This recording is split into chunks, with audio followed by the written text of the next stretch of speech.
southward run. "Now," cried Biscayne el Burak, was he called from the lightning-like impetuousness in which he was wont to stride. He quivered with impatience, like a leashed hound. "Not yet," was the calm, restraining answer. "Every inch nearer shore she creeps, the more certain is her doom. Time enough to sound the charge when she goes about.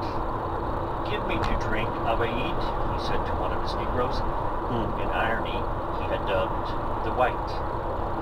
The slave turned aside, swept away a litter of ferns, and produced an amphora of porous red clay.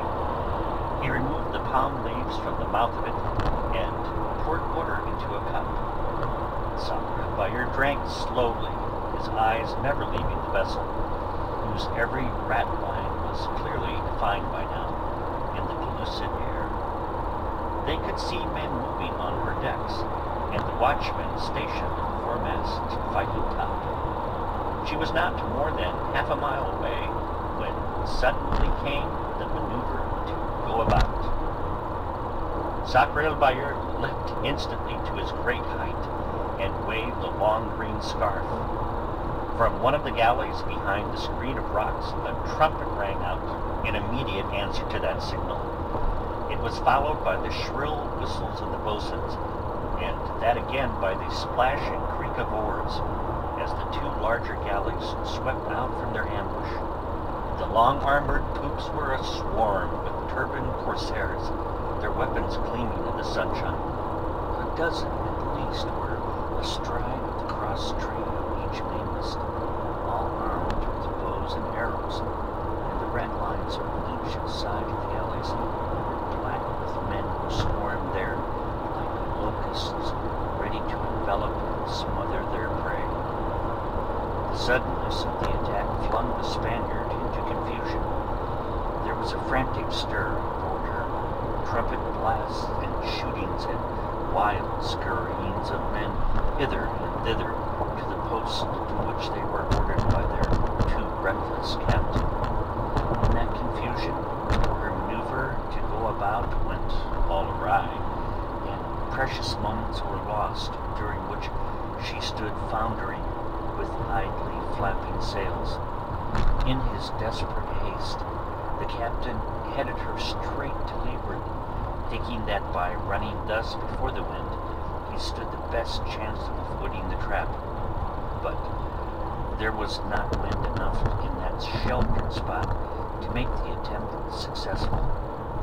The galleys sped straight on at an angle to the direction in which the Spaniard was moving, their yellow dripping oars flashing furiously as the boatswains plied their whips to urge every ounce of sinew in the slaves. Of all this, Sakr el-Bahr gathered an impression as, followed by Biscayne and the negroes, he swiftly made his way down from his eyrie that had served him so well. He sprang from red oak to cork tree, and from cork tree to red oak. He leapt from rock to rock, lowered himself from ledge to ledge, gripping a handful of heath or a projecting stone, but all with the speed and nimbleness of an ape. He dropped at last to the beach, then sped across it at a run, and went bounding along the black reef until he stood alongside of the galleon, which had been left behind by the other corsair vessels. She awaited him in deep water, the length of her oars from the rock, and as he came alongside, these oars were brought to the horizon and held there firmly.